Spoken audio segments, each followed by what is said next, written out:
Monsieur le Président, une très grande entreprise québécoise qui s'appelle Bombardier est chère au cœur de l'ensemble des Québécois.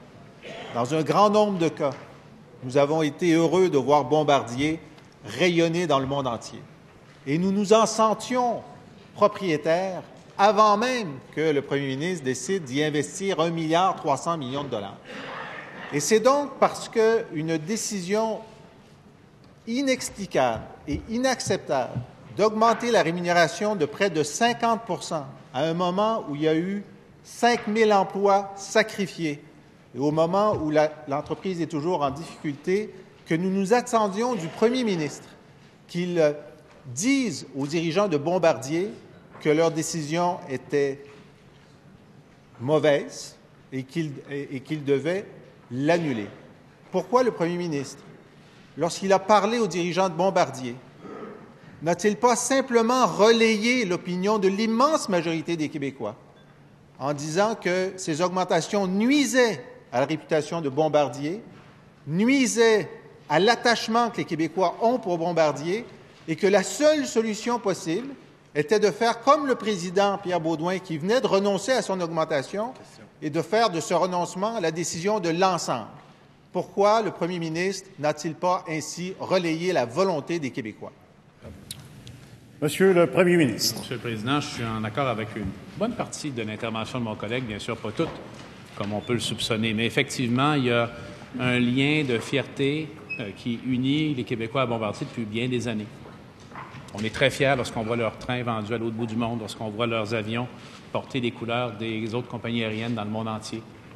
On est très fiers d'avoir la plus grande compagnie industrielle du Canada chez nous, avec son siège social chez nous. Mais à partir de jeudi, ce lien de confiance et je dirais même d'affection a été fragilisé, très fragilisé.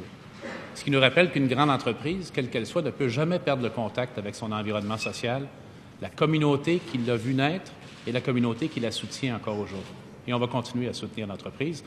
Et au-delà de l'entreprise, Monsieur le Président, les 40 000 emplois, les 40 000 emplois du secteur aéronautique, en se souvenant toujours que Bombardier, c'est le socle du secteur aéronautique. Maintenant, on a effectivement communiqué cette grande déception, cette frustration à la direction de Bombardier.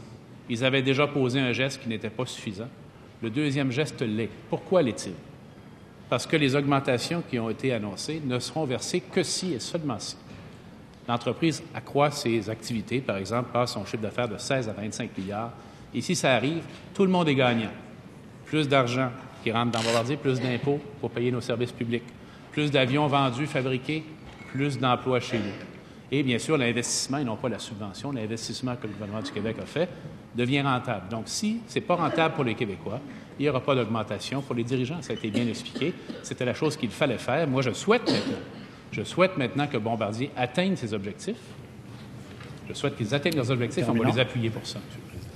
Première complémentaire, Monsieur le chef de l'opposition. Bon, on a entendu le fond de la pensée du premier ministre qui n'a pas demandé l'annulation des augmentations de 50 %. Il n'a pas demandé et il pense que si l'augmentation se fait avec un an de retard, tout le monde est gagnant. Ce n'est pas le cas. Les 5 000 personnes qui ont perdu leur emploi ne retrouveront pas leur emploi. Seulement ceux qui vont avoir 9 millions de dollars par année vont être gagnants. C'est combien trop pour le premier ministre? C'est combien Monsieur trop? le Premier ministre. Ce que je sais également, Monsieur le Président, c'est que les personnes, les familles dont l'emploi, le gagne-pain dépend de l'aéronautique et largement de Bombardier, je pense à la région de Mirabel, la région de Saint-Jérôme, les Basses-Laurentides, savent très bien que n'eût été d'une intervention stratégique et à point du gouvernement du Québec, leurs emplois auraient été très menacés et potentiellement perdus, avec un effet de cascade sur tout le secteur aéronautique. On a donc agi pour préserver et créer plus d'emplois, parce que le secteur aéronautique, c'est le secteur de la série C, il n'y a pas eu de perte d'emploi là. On veut faire croître les emplois dans ce secteur-là. Et ensuite, on va continuer, bien sûr, à développer ces actions-là avec l'entreprise au profit des travailleurs. Et je vais répéter, si les objectifs sont atteints, c'est une très bonne nouvelle pour tout le monde. Et ça prend une bonne nouvelle pour les Québécois pour qu'il y ait des bonnes nouvelles pour les dirigeants. Deuxième complémentaire, Monsieur le chef de l'opposition. Le premier ministre a très bien intégré l'argumentaire du 1 % le plus riche, pour qui c'est jamais trop. C'est jamais trop. Et d'ailleurs, il y a quelques semaines, il a lui-même augmenté le revenu de ces hyper-millionnaires en modifiant sa règle fiscale sur l'imposition de la vente d'actions, il donne un demi-million de dollars de plus aux 5 personnes dont il approuve l'augmentation de rémunération. C'est ça, tout le monde gagne? D'abord, premièrement, j'aurais préféré qu'on n'indique pas le nom du premier ministre comme vous l'avez fait sur votre document, qui n'a peut-être pas autant d'intérêt didactique qu'on aurait pu le souhaiter dans notre règlement. Monsieur le premier ministre. Alors, Monsieur le Président, le problème quand on fait de la tactique quotidienne, c'est qu'on perd contact avec ses propres paroles et ses propres idées. Alors, ce que le collègue vient de nous montrer, c'est effectivement partie des mesures annoncées pour conserver et attirer des sièges sociaux au Québec. Et comme disait Alain Dubuc ce matin, coudonc, on en veut-tu des sièges sociaux au Québec? Nous, on en veut des sièges sociaux, puis on veut les garder et en faire venir d'autres. Maintenant, le député de Rousseau, le 3 février 2016, nous disait en tout, et je vais le citer, « Le gouvernement du Parti québécois avait déposé un rapport produit par les experts indépendants respectés, dont Claude Séguin, Monique Jérôme Forget. Ce rapport a été tabletté par les libéraux, mon nom, doit pourtant mettre en œuvre les recommandations faites par le groupe de travail, et ce, sans tarder. » Ce que le collègue a montré, le tableau, c'est la mise en place du rapport que le député de Rousseau demandait voir appliquer. Troisième complémentaire, Monsieur le chef de l'opposition. Ça n'a rien à voir.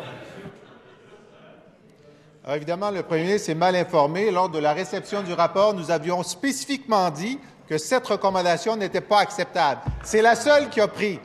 Mais je vais lui donner un exemple. Quand Barack Obama a sauvé l'industrie automobile américaine, il a dit « Pendant qu'on vous sauve, la rémunération des dirigeants sera de 500 000 par année, pas plus. » Est-ce que c'était irresponsable de la part de Barack Obama ou est-ce que c'est pas ce qu'il aurait dû faire, lui, avec Bombardier, en le sauvant de la faillite? Bravo. Monsieur le premier ministre. On fait des progrès, parce que là, je viens d'entendre le chef d'opposition officiel reconnaître qu'on avait sauvé l'entreprise de la faillite. Le président de l'entreprise le dit longtemps. Mais si on relit les remarques qui avaient été faites par les deux oppositions, où à l'époque, on était les seuls dans cette salle, Monsieur le Président, à défendre Bombardier et les emplois reliés au secteur aéronautique, on va être frappé par l'immense contradiction qui est apparente aujourd'hui. Alors, il y a une chose également qu'il faut ajouter, Monsieur le Président, rappeler d'abord qu'il n'y aura pas d'augmentation de ce niveau-là sans atteindre des objectifs qui sont bons pour tous les Québécois. Mais là, il y a une question de principe. Nous, on ne croit pas, je comprends qu'il y a une convergence PQ-Québec solidaire, là, et on ne croit pas, et CAQ peut-être même, d'après ce que j'ai lu, et on ne croit pas que c'est le rôle du gouvernement, on ne croit pas que c'est le rôle du gouvernement de s'infiltrer dans la gestion interne des entreprises et de nationaliser une entreprise par le côté.